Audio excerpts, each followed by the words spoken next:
नमस्कार साथियों, आप सभी का स्वागत है हमारे एक और नए वीडियो में, हमारी एक और नई ज़बरदस्त क्लास में। आज हम पढ़ने वाले हैं रजिस्टिविटी के बारे में। बहुत सारे लोग इससे बहुत ज़्यादा कंफ्यूज होते हैं।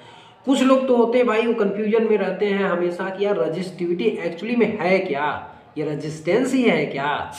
या कुछ लोग बहुत दिमाग पे जोर डालते हैं तो वो रट लेते हैं कि यार यूनिट एरिया या यूनिट लेंथ में, यूनिट एरिया और यूनिट लेंथ में जो रेजिस्टेंस उत्पन्न होता है ना, उसे हम रजिस्टिविटी कहते हैं। और ये कहाँ से ये लोग रटते हैं भाई? वही रजिस्टेंस का जो हमारा मेन सूत्र होता है, R बराबर रो L बाई ए। ठीक है, ये क्या है भाई? L क्या है? ये कंडक्टर है, इसकी लंबाई है। और A क्या है भाई? ये इसका क्रॉस सेक्शनल एरिया। जैसे ये कंडक्टर है तो इसका ये क्रॉस सेक्शनल एरिया, बाहरी का ये जो एरिया है, ये है A। ठीक है, तो इन्होंने यहाँ पे क्या रखा भाई? L बराबर 1 मीटर मान लीजिए है। ठीक है, A बराबर हम यहाँ पे 1 मीटर ले लिए हैं। अब यहाँ पे रख दीजिए आप, तो L और A कट जाएगा, तो ये R बराबर हो गया L। तो बहुत सारे लोग यही रट के कह देंगे यार कि एक मतलब यूनिट लेंथ में एकांक क्षेत्रफल और एकांक लंबाई में जो रेजिस्टेंस उत्पन्न होता है ना, हम उसी को कहते हैं रेजिस्टिविटी। अब बहुत सारे लोग इतना सुन के कंफ्यूज हो जाएंगे, तरह तरह के उनके माइंड में मतलब फील नहीं कर पाएंगे। तो आइए हम जानते हैं कि एक्चुअली रेजिस्टिविटी होती क्या है। चलिए भाई देखिए, हम यहाँ पे ले लेते हैं एक कॉपर का कंडक्टर। मान लीजिए हमारे पास एक कॉपर का ये मटेरियल है।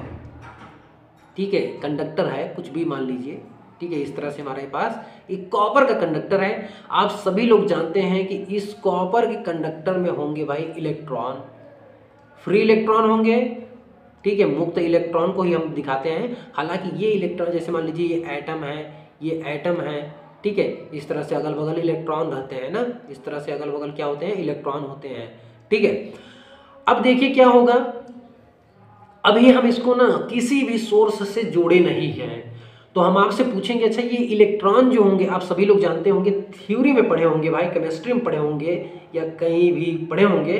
ठीक है, ये जो इलेक्ट्रॉन होते हैं, ठीक है, चाहे ये परमाणु के कक्षा वाले इलेक्ट्रॉन हो, ठीक है, चाहे परमाणु के कक्षा के बाहर जो फ्री इलेक्ट्रॉन हो, ये हमेशा भाई दीर्घवृत्ताकार में चक्कर लगाते हैं। हमेशा क्या करते हैं? दीर्घवृत्ताकार चक्कर लगाते रहते हैं। ठीक है, तो ये भी इलेक्ट्रॉन क्या कर रहे होंगे? मूव कर रहे होंगे, घूम रहे होंगे, इधर उधर नाच रहे होंगे।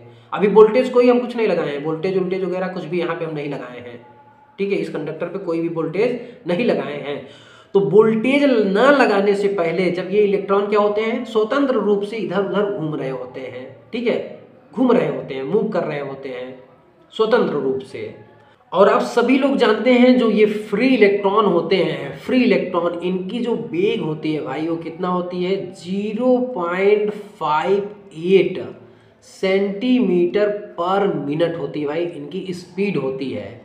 तो देखिए यहाँ पे क्या होगा, जैसे ये इलेक्ट्रॉन मूव करके यहाँ से इधर की ओर चला गया, ये इलेक्ट्रॉन इधर की ओर चला गया, तो देखिए यहाँ पे ना थोड़ी देर के लिए, मतलब थोड़ी देर के लिए ये मजाक हो जाएगा, यहाँ पे काम करने लगता है न्यूटन का थर्ड लॉ। अब यहाँ पे न्यूटन थर्ड लॉ कैसे आ गया भाई? हर जगह न्यूटन का थर्ड लॉ काम करेगा। अगर आप ऐसे पेन कोई घिसका रहे हैं तो यहाँ भी न्यूटन का थर्ड लॉ, कोई गति इधर कर रहा है तो न्यूटन का थर्ड लॉ काम करेगा।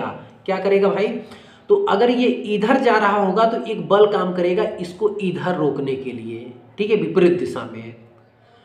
तो उस समय मतलब कि कोई भी सप्लाई, कोई भी सोर्स देने से पहले इन इलेक्ट्रॉन को जो रोक रहा होगा, इनको आगे जाने से जो रोक रहा होगा ना, उसी को हम कहते हैं रेजिस्टिविटी।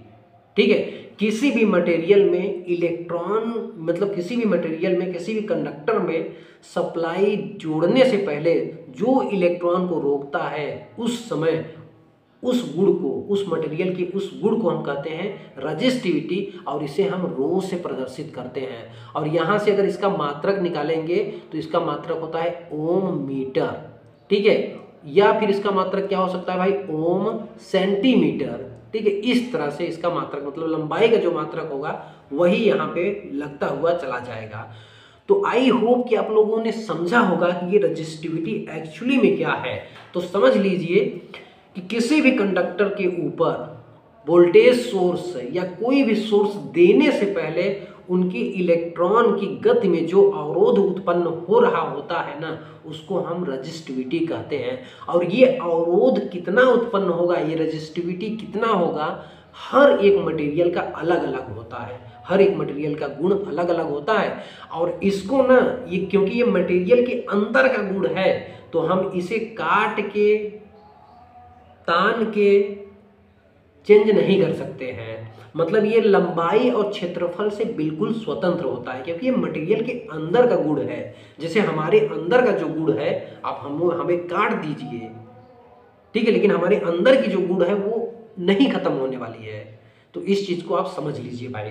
बाकी हाँ, अगर मटेरियल को आप गर्म करेंगे, उनकी जो स्ट्रक्चर है उसमें परिवर्तन करेंगे, ऊर्जा देंगे, तो इससे रजिस्टिविटी चेंज हो सकती है। आई होप कि आपको यह वीडियो बहुत अच्छा लगा होगा, समझ में आया होगा। अगर समझ में आया है तो वीडियो को लाइक करिए, शेयर करिए। अगर आप हमारे चैनल पर नए हैं तो चैनल को सब्सक्राइब करके साथ में बेल आइकन को भी प्रेस कर लीजिए। तो आज की वीडियो में बस इतना ही रखते हैं। बहुत बहुत धन्यवाद।